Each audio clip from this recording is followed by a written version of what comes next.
بسم اللہ الرحمن الرحیم۔ السلام علیکم ایوریبڈی، گڈ مارننگ، صبح خیر۔ آج 13 فروری اتوار کا دن اور سن 2022۔ کیسے ہیں آپ سب لوگ؟ امید ہے بالکل خیر و عافیت سے ہوں گے۔ اللہ کرے کہ آپ کا یہ دن صرف خوبصورت نہیں، بہت خوبصورت اور اچھا خوشگوار گزرے، اچھی صحت کے ساتھ، آمین ثم آمین۔ چلتے ہیں آج کے پہلے سیگمنٹ کی طرف۔ تو پہلا سیگمنٹ ہے، آپ کو پتہ ہے، تاریخ ہندوستان۔ آج اس کی چوتھی قسط، ایپیسوڈ نمبر 4 آپ کی خدمت میں پیش ہے۔ پچھلے پروگرام میں نے آپ کو بتایا تھا کہ 2 بڑی قومیں آباد تھیں۔ یہ 4000 سال پہلے کی بات کر رہا ہوں، یہ ذہن میں رہا کرے، بار بار نہ بتانا پڑے۔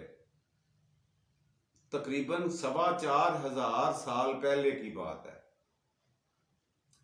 اور 2 قومیں تھیں وہاں پہ۔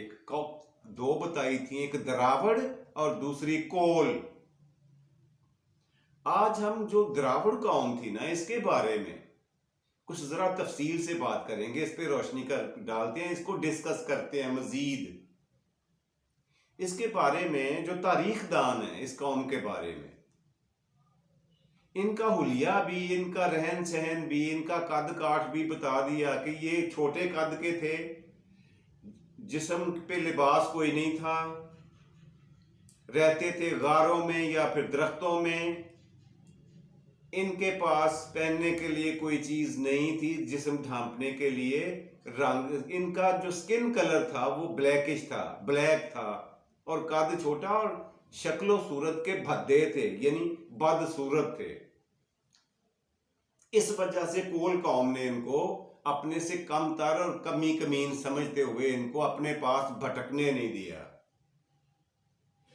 اب تاریخ دانوں سے ابھی تک یہ الجھن جو ہے، یہ پہیلی حل نہیں ہوئی، سلجھا نہیں سکے کہ یہ دراوڑ قوم آئی کہاں سے، ان کے آباء و اجداد کہاں تھے۔ وہاں اس نقطے پہ جا کے تاریخ کی کتابیں بھی خاموش ہو جاتی ہیں کہ ان قوموں کی پرانی نسلیں یا جد امجد کون تھا، ان کا شجرہ نسب کیا تھا۔ یہاں پہ اب مفروضے ہیں جو ماہرین نے دیے ہوئے ہیں، ہر رائٹر نے اپنا ہی ایک تصور، اپنا آئیڈیا، اپنا مفروضہ لکھ دیا ہے۔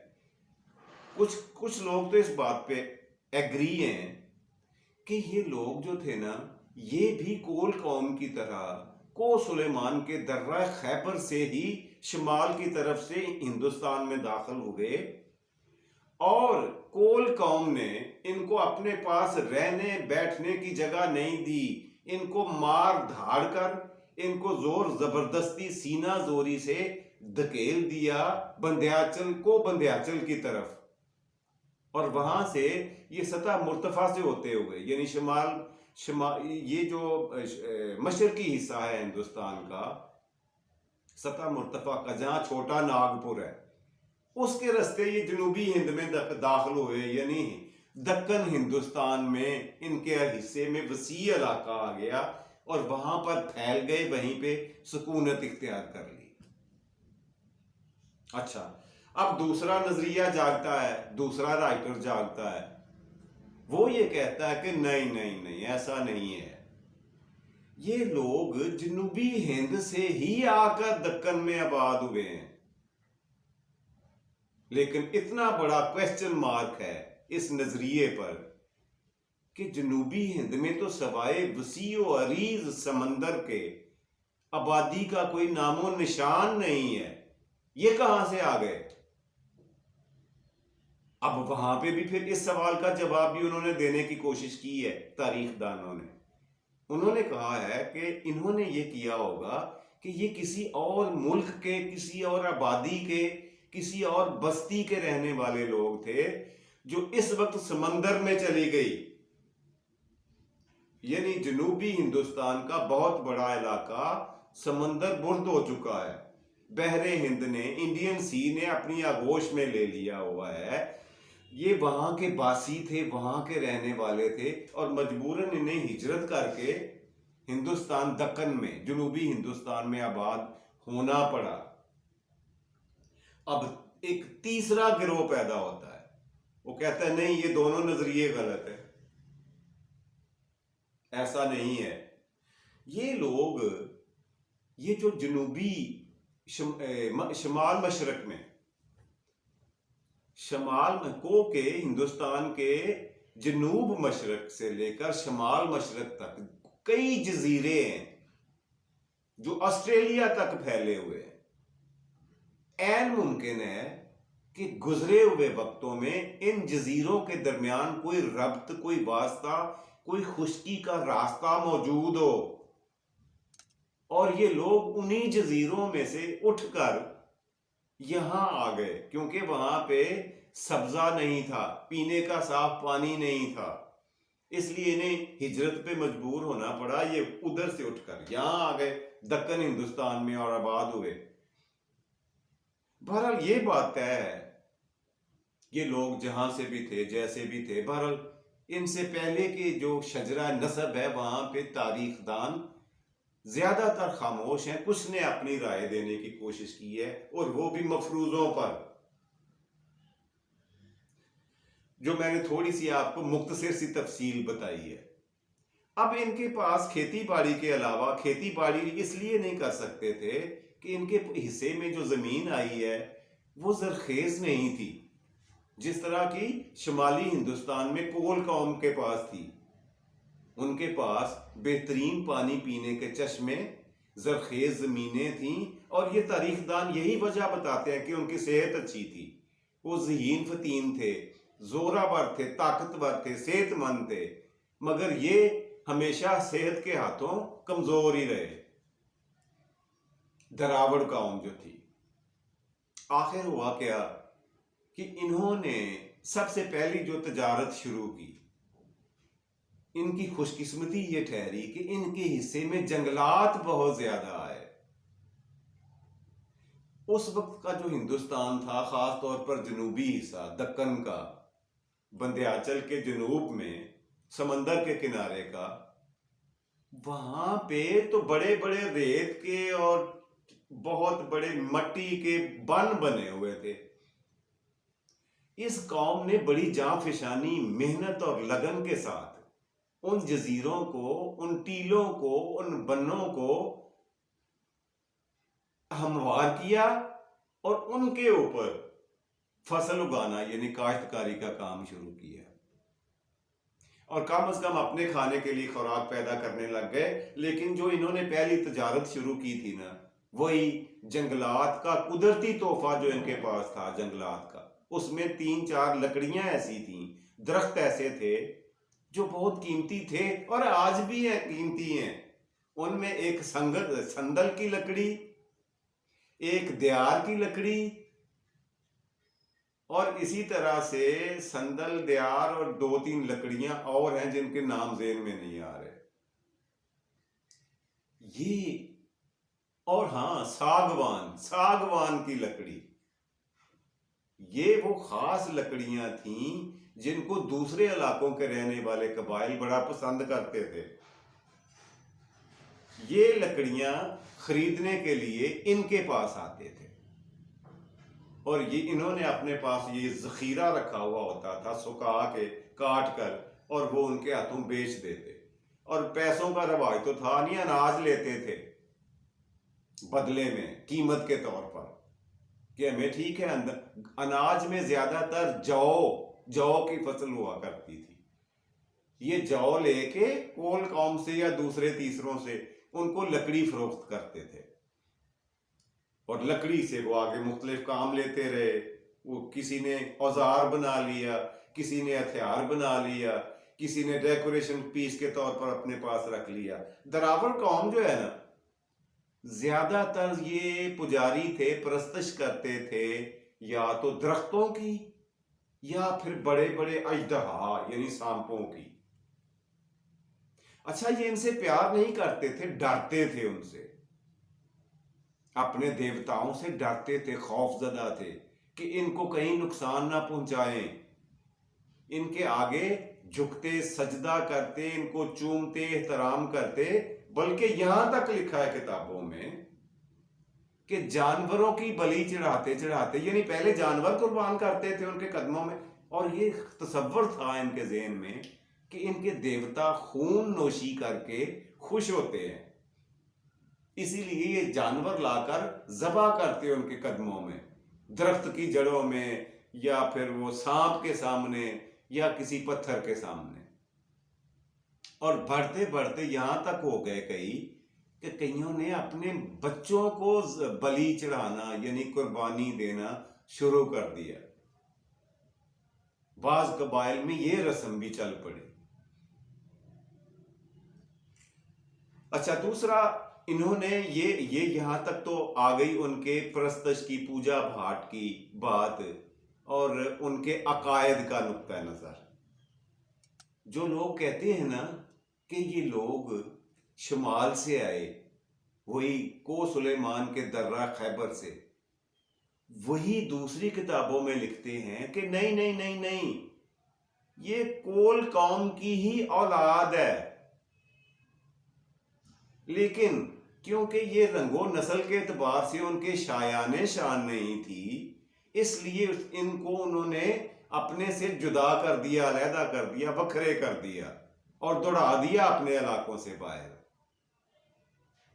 جی یہیں پہ رکتے ہیں، اس لیے کہ آگے مزید تفصیلات ہیں جو کول قوم کے بارے میں ہیں، نقطہ نظر ان کا، ان کے بارے میں نظریات، ان کے عقائد، ان کا رہن سہن، ان کا بود و باش، کھانا پینا، عبادات کیا تھے۔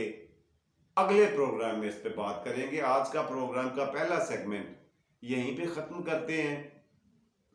اگلا سیگمنٹ ہے آج کے پروگرام کا آج کا لفظ۔ اچھا، آج نا میں آپ کو ایک لفظ نہیں 4-5 الفاظ بتاتا ہوں۔ اس کی وجہ یہ ہے کہ ہم ان سارے الفاظ میں ایک ہی غلطی کرتے ہیں، اور وہ ہے ان کی پروناؤنسیشن یعنی تلفظ۔ لکھتے ٹھیک ہیں، کتابوں میں بھی صحیح لکھا ہوا ہے، مگر جب انہیں بولتے ہیں تو غلط بولتے ہیں، لیکن کیونکہ یہ عربی کے الفاظ ہیں، اور عربی زبان میں یہ اجازت قطعاً نہیں دی جا سکتی۔ اس کی وجہ یہ ہے دنیا کی واحد زبان ہے جو ہر لحاظ سے گرامیٹیکلی سے لے کے نیچے سے اوپر تک ایک مکمل اور جامع زبان ہے، جس کا کوئی نیم البدل پوری دنیا میں نہیں ہے، مگر اس میں زیر اور زبر کا فرق بھی آ جائے تو معنی میں زمین آسمان کا فرق آ جاتا ہے۔ تو خدارا یہ غلطی نہ کیا کریں۔ آگے چل کے اور بھی الفاظ آئیں گے جن کے میں مطالب بھی بتاؤں گا، اور آپ دیکھ کے حیران ہوں گے کہ یہ ہم کیا بولتے ہیں، اس کا مطلب کیا لے رہے ہیں۔ بہرحال جو آج کے الفاظ میں نے آپ کے لیے چنے ہیں وہ 4 ہیں میرے خیال سے۔ میں کوشش کرتا ہوں آپ کو لکھ کے دکھاؤں۔ جی یہاں پہ یہ میرا آ گیا جی، وائٹ بورڈ اور مارکر۔ ہمارا پہلا لفظ ہے جی، کیا ہے یہ؟ علم۔ علم کہتے ہیں نا ہم اسے، علم۔ پڑھتے ایسے ہی ہیں، بولتے ایسے ہی ہیں، علم۔ اگلا لفظ ہے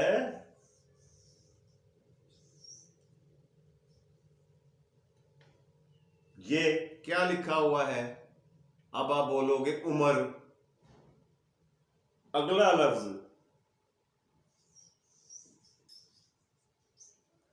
یہ کیا ہے؟ آپ بولیں گے حمد۔ اگلا لفظ دیکھتے ہیں، وہ یہ ہے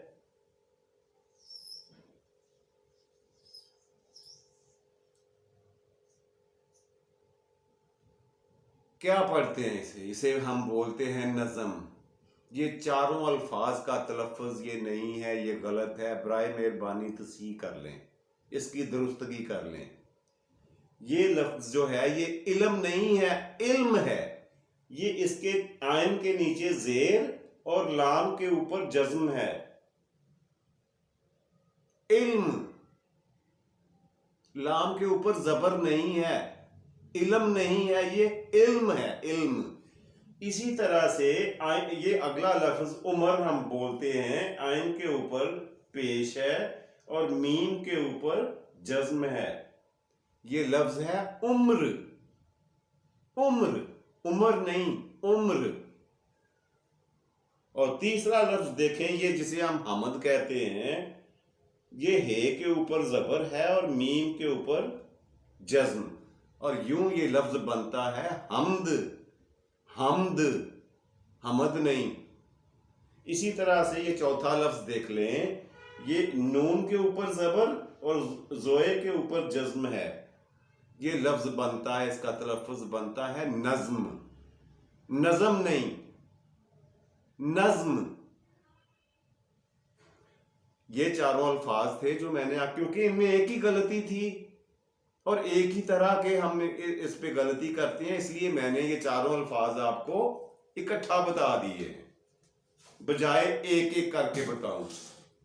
اور اگر آپ کو اچھا نہ لگا ہو، مطلب اتنا نہیں پڑھنا چاہیے، تو بتا دیجئے گا، میں ایک ایک کر دیا کروں گا، لیکن اس طرح سے وہ کام بڑا لمبا ہو جائے گا اور کافی دیر تک چلتا رہے گا۔ خیر، پروگرام کا اگلا سیگمنٹ کرتے ہیں۔ اگلا سیگمنٹ ہے آج کی بات۔ آج کی بات یہ ہے سائن کہ مصیبتوں پر، برے وقت پر پریشان ہونا انسان کے انسان ہونے کا ثبوت اور دلیل ہے، مگر پریشان رہنا اللہ پر انسان کے پختہ یقین نہ ہونے کی دلیل ہے۔ ذرا سوچئے گا، غور فرمائیے گا، پریشان ہونے اور پریشان رہنے میں بہت فرق ہے۔ پریشان ہونا چاہیے انسان کو، نارمل انسان پریشان ہوتا ہے، لیکن پریشان رہنا نہیں چاہیے۔ یہ کہنا چاہ رہا تھا میں آپ سے کہ یہ غلطی نہ کیا کریں۔ جی چلتے چلتے آپ کو اپنے بابا جی، سیانے بابا جی کی بات تو میں نے آپ کو سنائی نہیں۔ میں نے کہا بابا جی آج کوئی مجھے لطیفہ سنائے۔ کل میں ان سے ملا تھا، کہنے لگے کیا سناؤں؟ میں نے کہا کوئی، کہتا بیٹا جب میں نوجوان تھا نا، تو ایک دن میں خواب دیکھ رہا تھا کہ لڑکی والے ہمارے گھر میں مجھے دیکھنے کے لیے، منگنی کرنے کے لیے آئے ہوئے تھے۔ انہوں نے بخوشی مجھے پسند کر لیا، میری انگلی میں انگوٹھی ڈال رہے تھے اور میں انتہائی خوش نظر آ رہا تھا کہ اچانک میرے ابا جی نے مجھے ٹھڈا مارا، کہتے ہیں اٹھ بغیرتا، تو 10 بج گئے نے۔ ذرا سوچئے گا جی بابا جی نے کیا کہا۔ خوش رہیں، خوش رکھیں، مجھے اپنی دعاؤں میں یاد رکھیے گا۔ فی امان اللہ۔